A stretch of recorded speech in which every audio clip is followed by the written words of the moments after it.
E aí, já pensou em ganhar muito dinheiro com um canal de corte igual esse daqui que você está assistindo? No primeiro link da descrição temos um aulão para você que quer começar um canal de cortes e faturar muito aqui na internet. Também teremos planilhas que irão te ajudar na hora de organizar a produção do seu canal. Tá esperando o quê? Estrelas surgem ainda?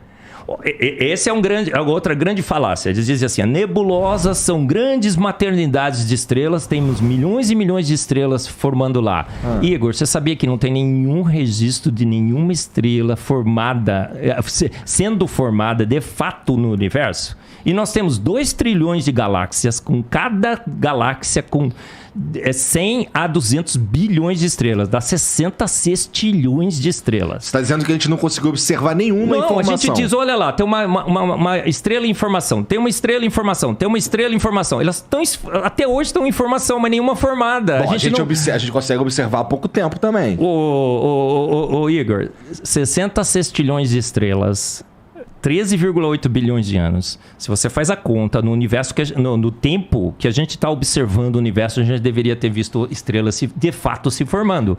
A nebulosa, o que acontece com a nebulosa? Tem uns pontos lá luminosos, é gás sobre alta temperatura e pressão que está emitindo. A própria nebulosa já é um fenômeno sobrenatural. Se uma nebulosa, de repente, há um colapso de gás lá e formar uma estrela, tudo bem, mas quem formou a nebulosa? Quem pegou uma nuvem gasosa em expansão contra o nada e contraiu? Você consegue contrair gás? Eu vou fazer um experimento aqui, pega o gás assim, não, não vai contrair o gás, eu vou sair. Gente, não, deixa ele contrair, melhor do que ele liberar. Ô Igor, eu sou químico, a gente estuda em físico-química a dinâmica de partículas. A gente sabe que gás em expansão contra o nada devia continuar em expansão contra o nada forever and ever, não é? Eternamente. Não faz sentido uma nuvem gasosa em expansão, não tem mecanismo para contrair essa nuvem em estrelas. As nebulosas também são um grande mistério. Como é que uma nebulosa se formou? Como que os buracos negros supermassivos que nós temos no interior das galáxias, que estabilizam as galáxias, como aquela coisa se formou ali? A estrutura toda do universo mostra uma inteligência absurda. As 26 constantes universais que calibram as forças, as 3 forças da natureza, tudo é trino na natureza, né, Rodrigo? São 3 forças, são 3 partículas subatômicas, são 3 partículas atômicas. E essas 3 forças são calibradas por 26 constantes universais. E o ajuste é tão fino que se você mudar qualquer uma dessas constantes, uma casinha que for depois da vírgula, o universo todo se desfaz. Então, por isso que eu não creio em Deus. Eu tenho certeza absoluta que ele existe. Eu não creio que Deus fez o universo, eu tenho certeza absoluta que ele fez. Por quê? Porque eu não posso negar. É química demais para desconfiança de menos. É evidente demais que o universo foi feito pronto há poucos anos atrás e bate de novo com a Bíblia, viu, Igor? A Bíblia diz em Salmos 33:9, porque ele ordenou e de pronto tudo foi formado. Em 33:6, Salmos 33:6 está assim, ele soprou o universo com o sopro de sua boca. Então Deus falou assim, haja universo, e o universo foi formado. Vocês já pararam para pensar, tá bom, Deus fez, apareceu o universo. De onde que veio Deus?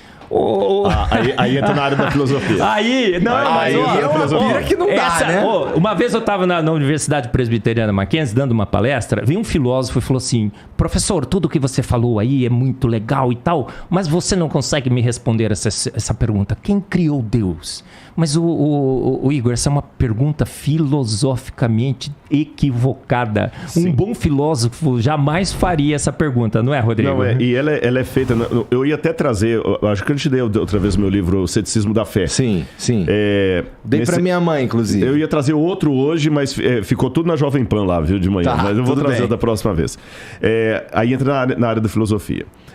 Permita-me falar o nome Big Bang aqui para me referir apenas ao start inicial do universo. Claro. Sem entrar nos pressupostos químicos e físicos que não é minha área. O que havia antes do Big Bang? Ou seja, desse start inicial? O nada. É o nada absoluto. Porque um ponto de comum acordo entre ateus e design inteligente, eu acho que qualquer um concordaria comigo nesse sentido, é o seguinte. Antes do ponto inicial do Big Bang, não havia gravidade, não havia tempo, não havia espaço. Não tinha nada. Não tinha nada. Era o nada absoluto. tá certo? Mas aí vamos partir de uma questão filosófica que é repetida por vários, desde Parmênides na Grécia Antiga, que os latinos traduziram como ex nihilo nihil fit, do nada, nada se faz. Se não havia nada, por que hoje há algo ao invés de nada? Então, é mais lógico supor que havia algo. Agora, esse algo que havia, para formar tudo que existe, tem que ser um algo que não está preso ao tempo, porque o tempo veio depois dele. Esse algo não pode estar preso ao espaço, porque o espaço veio depois dele. Ele não pode estar preso à gravidade, ele não pode estar preso a nada. Então tem que ser um algo que seja, no sentido do nosso tempo, atemporal. Não que ele não tenha um tempo próprio dele, mas esse tempo aqui teve um começo, então ele tem que existir antes. Então ele não pode ser temporal, ele não pode ser espacial, porque o espaço não existia. Ele não pode ter começo, porque ele começou todas as coisas. Então tem que ser, seja lá o ET que fez tudo isso, ele tem que ter essas qualidades. Ele tem que ser um ser dotado de vontade, porque ele resolveu fazer tudo. Ele tem que ser um ser dotado de design, porque ele criou coisas com desígnio. Ele tem que ser um ser dotado de inteligência, porque ele criou com inteligência. Esse ser, então, não pode ter sido criado por nada, porque se ele foi criado por nada, a única coisa que eu faço do ponto de vista filosófico é deslocar a pergunta mais para trás. Uhum. E mais para trás. E eu vou cair num ad infinitum absurdo. Eu tenho que obrigatoriamente chegar a 2 caminhos, não tem 3. Aliás, 3 caminhos. Ou eu acredito que a matéria e tudo que existe veio do nada, e me perdoe. Aí vem o meu limite. Isso não é científico. Porque, mas é provado. Não, então vamos falar de método científico agora. Eu vou até pedir licença para entrar na sua área. Eu li muito, desde os primórdios do método científico lá com Francis Bacon, depois as leis de Stuart Mill. O método científico ele tem que ser replicável, ele tem que ser observável, ele tem que ser visto em laboratório, ele tem que ser falseável. Por exemplo, até dei esse exemplo hoje de manhã. Como é que eu posso provar para você que gasolina de carro não funciona para avião? É simples, é falseável. Você pega a gasolina do carro e colocar lá. Agora, não é falseável dizer para você que Santos Dumont estava sem cueca quando ele se suicidou. Não tem como voltar lá e verificar isso. Tá certo? Então, dizer que que tudo pode surgir do nada, sem um agente que provoque isso não é nem falseável, nem científico, nem laboratorial, nem filosófico.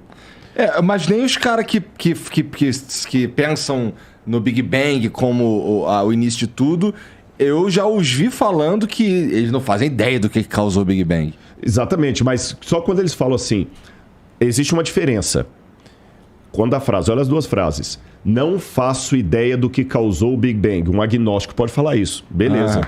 Você está sendo honesto. Não faço ideia. Mas só dele falar não faço ideia do que causou, ele já está admitindo que houve um causador. Algo causou. E pelo menos ele está admitindo que algo causou. Ele não faz ideia de quem que é. Se é um ET, se é o ET de Varginha, se é o Bilu, se é o Deus da Bíblia. Mas ele admite que algo causou. O problema é o outro, puro, que fala o seguinte, nada causou. O Big Bang aconteceu do nada. Então ele não está sendo, com todo respeito, ele não está sendo científico, porque ele não tem como me provar que coisas surgem de não coisas. Estou falando filosoficamente falando. Por que eu não tenho medo de aparecer um tigre aqui agora e sair devorando todo mundo? Porque não tem como surgir um tigre do nada. Exatamente. Se um tigre não pode surgir do nada, por que toda essa estrutura que a gente viu pode surgir do nada? Então eu sou obrigado a trabalhar com uma causa primeira. E essa causa primeira, para ser, do ponto de vista filosófico, uma causa que justifica o surgimento de tudo, aí eu estou usando aqui Aristóteles, isso é Aristóteles, essa causa tem que ter essas características, ela não pode ser presa ao tempo, ao espaço e tudo mais. Mas se alguém causou a causa, eu só estou deslocando a questão para trás. Aí que eu falei que tem as 3 possibilidades.